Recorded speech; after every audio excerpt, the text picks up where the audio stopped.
Welcome student, SUM online class में आपका स्वागत है। और बात करेंगे 6 क्लास की एसएसटी की, और उसमें भी हम ज्योग्राफी पढ़ रहे थे। लगभग हमारा पहला पार्ट पूरा हो गया था। आज नए लेसन की शुरुआत करेंगे। उससे पहले पहले पार्ट की 2-3 बातें बाकी रह गई थी, उनकी हम बात कर लेते हैं, फिर दूसरा पार्ट हम शुरू करते हैं। देखिए, हमने लास्ट में देख लिया था पहले पार्ट के अंदर कि क्षुद्र ग्रह क्या होते हैं। आज थोड़ी देख लेते हैं कि उल्का पिंड क्या होते हैं, फिर उसके बाद में हम इस पार्ट की शुरुआत करेंगे। उल्का पिंड, ठीक है। तो आप ध्यान देंगे उल्का पिंड क्या होता है। जो सूर्य के चारों ओर चक्कर लगाने वाले जो छोटे छोटे पत्थर होते हैं उनको उल्का पिंड कहते हैं। जो सूर्य है उसके चारों तरफ छोटे छोटे ऐसे पत्थर जो सूर्य के चारों ओर चक्कर लगाते हैं वो उल्का पिंड है, ठीक है। और जब कभी भी आपने सुना होगा कि भारत की ओर या पृथ्वी की ओर उल्का पिंड आते हैं, तो क्या होता है कि जब पृथ्वी के नज़दीक आते हैं ये, और इतने नज़दीक आ जाते हैं कि इनकी प्रवृत्ति की वजह से ये पृथ्वी पर गिरते हैं। और इस वजह से जब उल्का पिंड पृथ्वी के वायुमंडल में आते हैं, पत्थर जो वायुमंडल में आता है, तो फिर उसमें घर्षण की वजह से जलना शुरू हो जाते हैं, और जलने की वजह से ये चमकदार हमें लगते हैं, प्रकाश उत्पन्न करते हैं। और कभी कभी उल्का पूरी तरह जले बिना पृथ्वी पर गिरता है, जिससे धरातल पर खड्डे भी बन जाते हैं। तो अक्सर ये भी होता है कि उल्का पिंड सूर्य के चारों तरफ चक्कर लगाने वाले बड़े बड़े पत्थर या छोटे छोटे टुकड़े, ठीक है, वो उल्का पिंड है। तो ये सारी बात आपको ध्यान में रखनी है। इसके अलावा जो तारे हैं, आपने रात को देखा होगा, वो तारों की जो समूह है उसको हम अब कहें तो उनकी जो पट्टी है वो आकाश गंगा कहलाती है। तारों के जो समूह है, जो तारों की समूह की जो पट्टी है, जिसको मिल्की वे कहते हैं, आकाश गंगा कहते हैं। और हमारा सौरमंडल इस आकाश गंगा का एक भाग है, ठीक है। और अगर हम देखें तो आकाश गंगा के अंदर देखें तो करोड़ों तारे हैं, बादलें हैं, गैस हैं, ठीक है। और इन सबको मिला करके ब्रह्मांड का निर्माण हुआ है। क्या है? ब्रह्मांड है। तो ब्रह्मांड की बात करें तो आप ध्यान रखेंगे ब्रह्मांड के अंदर हजारों आकाश गंगाएं, करोड़ों तारे, बादलें, गैस सब मिल करके ब्रह्मांड का निर्माण करते हैं। और बहुत बड़ा विशाल ब्रह्मांड है। कभी भी इसके बारे में हम कल्पना तक नहीं कर सकते हैं कितना विशाल सकते हैं। आज भी वैज्ञानिक इसके बारे में और भी जानकारी के लिए काम कर रहे हैं, लेकिन ब्रह्मांड की जानकारी अनंत है। पूरी जानकारी तक इसको अभी तक नहीं मिली हुई है, तो ये ध्यान रखना है। दूसरे पार्ट की शुरुआत करते हैं। ये तो पहले पार्ट 2-3 बातें थी जो हमने बता दी हैं। देखो, दूसरा पार्ट का नाम है ग्लोब, अक्षांश और देशांतर, ठीक है। तो बात करते हैं ग्लोब की। ग्लोब क्या होता है, फिर अपन समझेंगे कि अक्षांश क्या होता है, फिर देखेंगे कि हम देशांतर क्या होता है। सब चीज़ों की बात करेंगे, अक्षांश और देशांतर की। तो हमारी जो पृथ्वी है वो अक्सर पूरी गोलाकार तो है नहीं। अगर हम पृथ्वी की बात करें तो जो उत्तर और दक्षिण जो ध्रुव है उसके थोड़ी सी चपटी है, मध्य से थोड़ी उभरी हुई है। तो पहली बात ध्यान रखनी है कि पृथ्वी पूरी गोलाकार तो नहीं है, ठीक है। दक्षिण और उत्तर जो ध्रुव है उस पर थोड़ी चपटी है। जैसे अगर बात करूं तो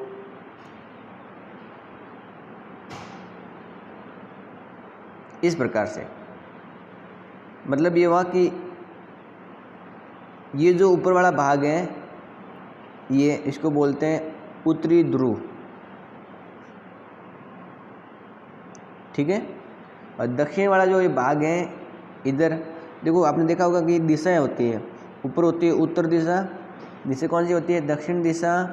इधर होती है पश्चिम दिशा, इधर होती है पूर्व दिशा। तो ऊपर वाला है वो उत्तरी दिशा हो गया, उत्तरी ध्रुव हो गया। नीचे वाला कौन सा हो गया? तो नीचे कौन सी दिशा है? दक्षिण दिशा। तो ये दक्षिण है या दक्षिणी ध्रुव हो गया। यहाँ पर पृथ्वी देखो थोड़ी चपटी है इस प्रकार से, और यहाँ पर थोड़ी सी उभरी हुई है ऐसे। तो पृथ्वी की आकृति इस प्रकार की है कि ध्रुवों पर थोड़ी चपटी है और बीच में से थोड़ी उभरी हुई है। ये बात आपको ध्यान में रखनी है, ठीक है। तो ये बात आपको याद रह जाएगी ना कि भाई पृथ्वी पूर्ण रूप से गोलाकार नहीं है। दक्षिण और उत्तरी ध्रुवों पर थोड़ी चपटी है, मध्य से थोड़ी उभरी हुई है।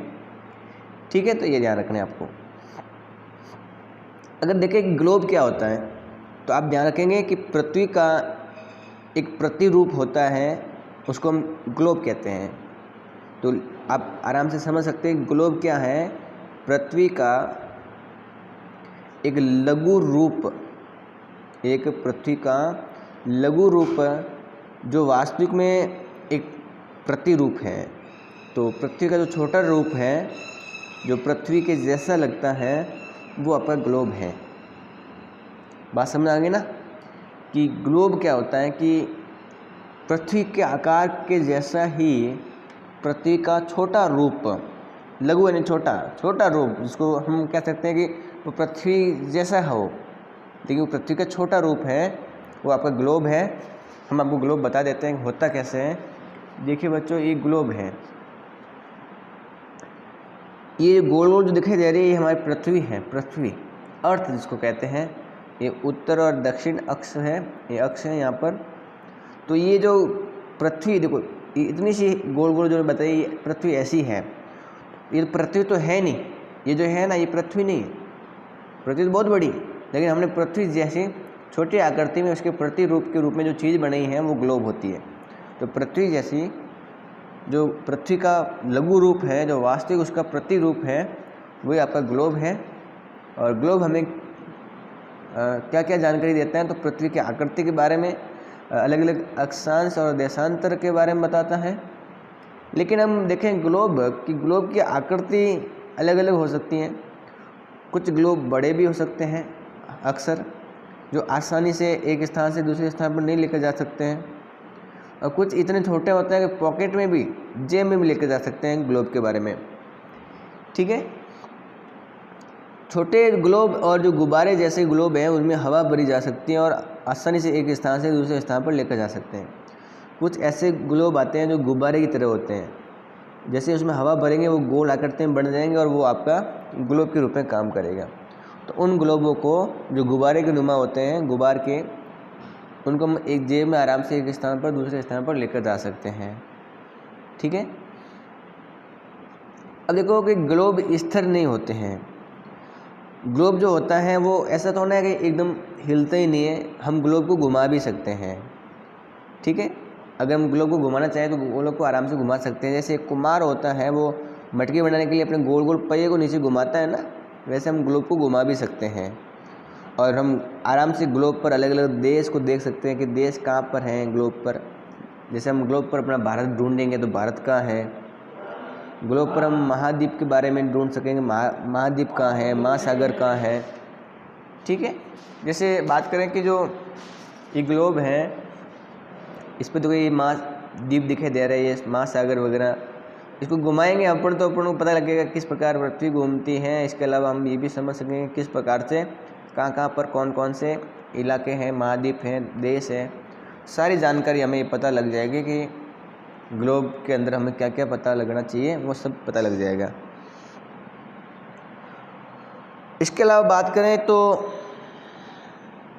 पृथ्वी के समान किसी गोले पर किसी बिंदु की स्थिति का वर्णन करना भी कठिन हो सकता है कि भी पृथ्वी के समान कोई जो बिंदु है, कोई स्थान है, उसको कैसे हम बताएं। ग्लोब के अंदर सारी बात कैसे सम्मिलित करें, वो भी तो मुश्किल हो सकता है। इसलिए स्थिति को ज्ञात करने के लिए हमें कुछ अलग अलग चीज़ों के बारे में देखना पड़ता है। जैसे मैंने कहा भी इस पर भारत है, तो भारत कहाँ पर है, यहाँ यहाँ, तो अलग अलग स्थिति पता लगाने के लिए हमें अलग अलग अक्षरों के बारे में पता होना चाहिए। वो सारी बात हम समझेंगे कौन कौन सी बातें हमको पता होनी चाहिए।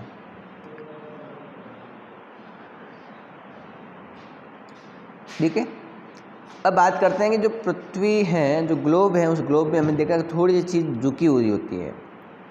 तो एक सुई ग्लोब में झुकी हुई है, थोड़ी सी, हमने अभी ग्लोब में बात की है, वो उसका अक्ष है।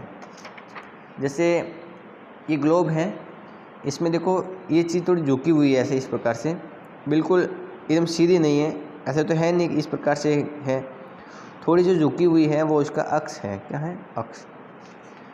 ठीक है, और ग्लोब पर दो बिंदु जिनसे होकर सुई गुजरती है, बीच में से लाइन गुजरती है, दो बिंदु इस प्रकार से। अगर हम ये देखिए, जैसे मान लो एक ग्लोब है, तो हमने इस प्रकार से इसमें देखा है कि थोड़ी झुकी हुई है, और इसमें जो दो बिंदु हैं, ठीक है, जहाँ से इस प्रकार से लाइन गुजरी हुई है, ये जो दो बिंदु है, एक तो उत्तरी ध्रुव हो गया, एक दक्षिण ध्रुव हो गया।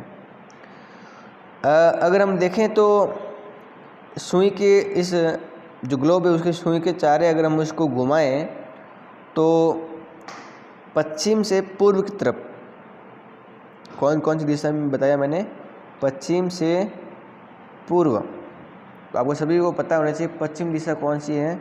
इधर पश्चिम दिशा है, इधर कौन सी है, पूर्व। तो पश्चिम से पूर्व घुमाना है आपको, तो पश्चिम की तरफ पूर्व घुमाएंगे, पश्चिम से पूर्व, इस प्रकार से,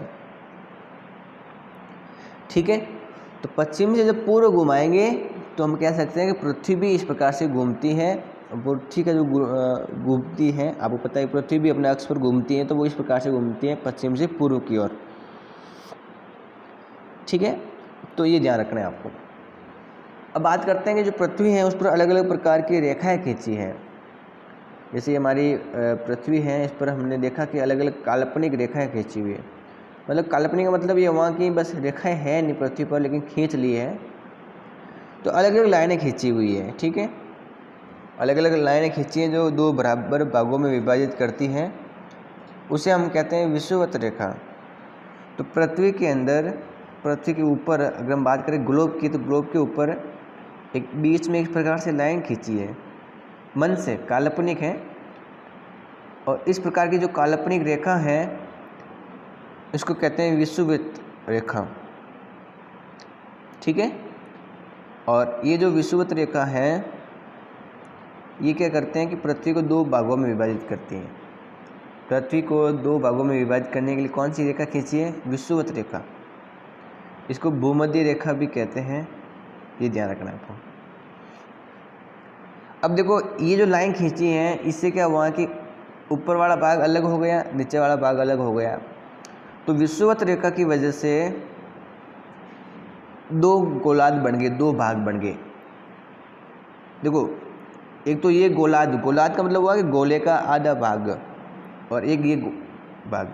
तो ऊपर का जो भाग है, ऊपर कौन सी दिशा होती है, उत्तरी दिशा, उत्तर दिशा होती है। तो ऊपर वाला जो भाग है ये यहाँ से यहाँ तक ये भाग, इसको हम बोलेंगे उत्तरी गोलार्ध।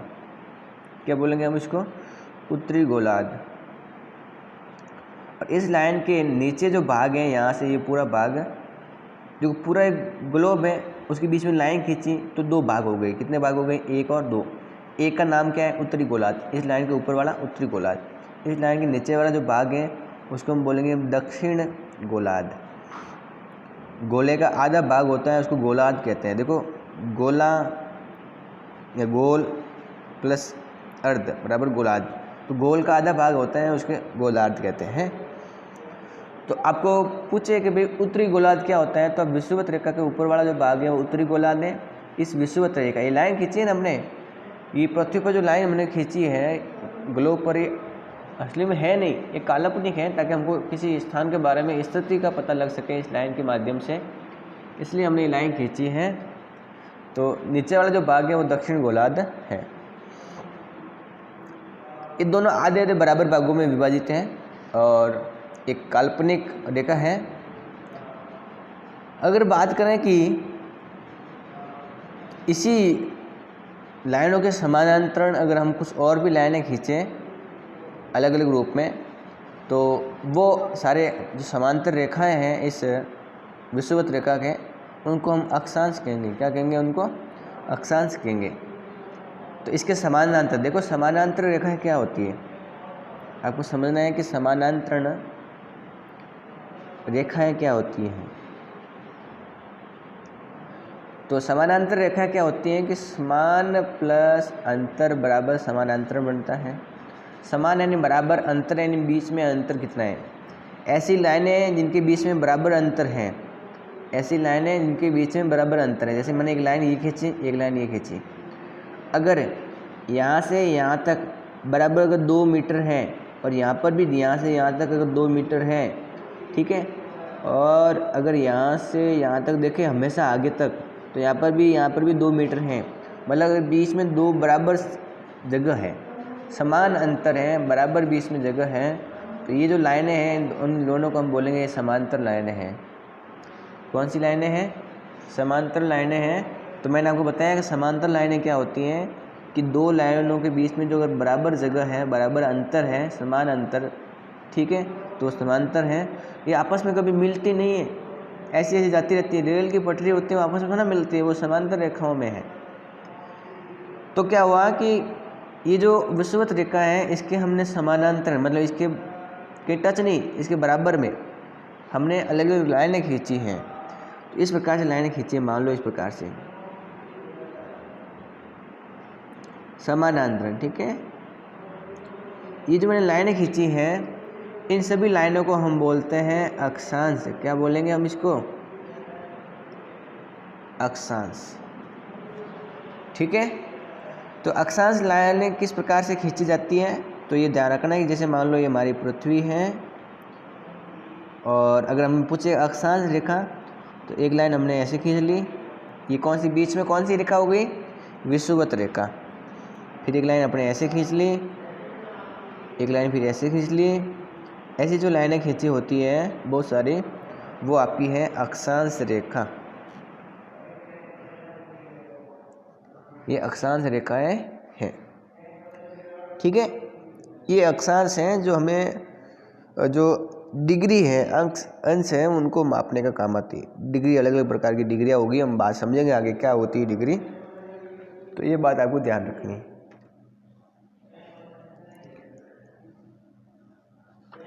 तो हमने अक्षांश की बात कर ली है। अब देखो अक्षांश में कौन कौन सी रेखाएं कितनी डिग्री पर होती हैं।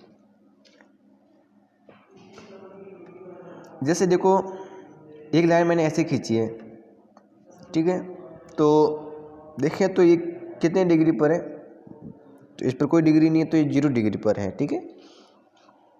ये उसके अंश के बारे में बताएगा। तो अब देखेंगे आपकी कौन कौन सी अक्षांश रेखाएं कितनी डिग्री पर हैं और उनका क्या क्या नाम है।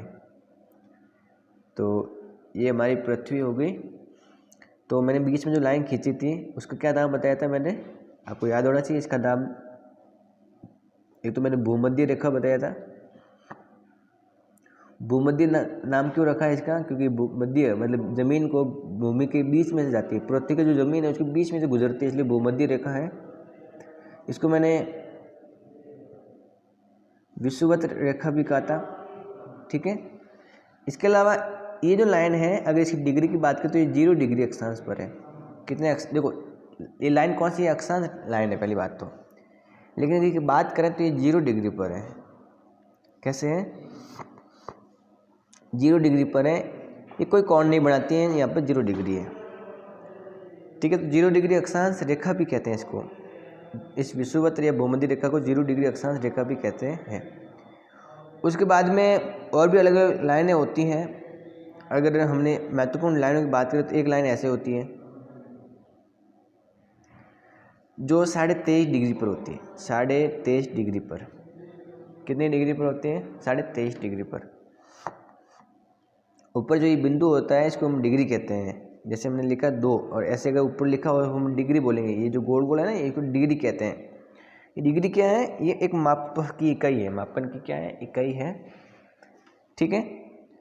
तो जो 23.5 डिग्री पर एक अक्षांश रेखा है, देखो यहाँ पर 0 है, फिर 1 2 3 4 5 6 7 ऐसे करते करते हम 23.5 पर आए। कहाँ तक आए? 23.5 तक आए। तो उसका नाम है, उस लाइन का कर्क रेखा। क्या नाम है उसका? कर्क रेखा नाम है। क्या नाम है उसका? कर्क रेखा। अब 0 ये उत्तर में है, देखो ये उत्तरी गोलार्ध में, कर्क रेखा कहाँ है? उत्तरी गोलार्ध में है, 23.5 डिग्री अक्षांश पर है, ये ध्यान रखना है आपको। अब 0 डिग्री है, उसके बाद अपने गिनती करते करते 1 2 3 4 उल्टा, ठीक है, 1 2 3 4 ऐसे करते हैं। मान लो हम 23.5 पर आए, यहाँ पर 23.5 हो गए, फिर हमने एक लाइन खींच ली और उस लाइन का नाम आप सभी जानते होंगे, नहीं तो आपको ध्यान रखना है उस 23.5 डिग्री पर जो दक्षिण में है उस लाइन का नाम है मकर रेखा। कौन सी लाइन है? मकर रेखा। ठीक है, तो मैंने आपको बताया कि बीच में वाली लाइन को भूमध्य रेखा या विषुवत रेखा कहते हैं। ऊपर उत्तरी गोलार्ध में देखो, इस लाइन के ऊपर वाला भाग उत्तरी गोलार्ध, इस लाइन के ऊपर दक्षिण वाला दक्षिण गोलार्ध। तो इसके ऊपर वाला जो गोलार्ध है उत्तरी गोलार्ध, उसमें 23.5 डिग्री पर जो लाइन खींची गई है काल्पनिक है सारी, उसको कर्क रेखा कहते हैं। और इस भूमध्य रेखा के दक्षिण में, दक्षिण गोलार्ध में जो 23.5 डिग्री पर जो लाइनें काल्पनिक मानी गई हैं उसका नाम क्या रखा है? मकर रेखा। क्या नाम रखा है इसका? मकर रेखा। ठीक है, ऐसे बहुत सारी रेखाएं होती हैं अलग अलग डिग्रियों पर, अलग अलग अक्षांशों पर, तो ये ध्यान रखनी है आपको। तो इस बात को आप अच्छी तरह से याद रखेंगे, कौन सी अक्षांश कौन सी देशांतर है, और ये बात आपको समझनी है। तो आज के लिए इस वीडियो में इतना ही, और बाकी बात करेंगे हम अगली वीडियो में। वीडियो को लाइक करें, चैनल को सब्सक्राइब करें, और वीडियो को 2-3 बार देखेंगे तो आपको बिल्कुल समझ में आ जाएगा कि अक्षांश देशांतर वगैरह क्या है। अभी हमने अक्षांश की बात शुरू की है, हम देशांतर भी पढ़ेंगे और विस्तार से देखेंगे।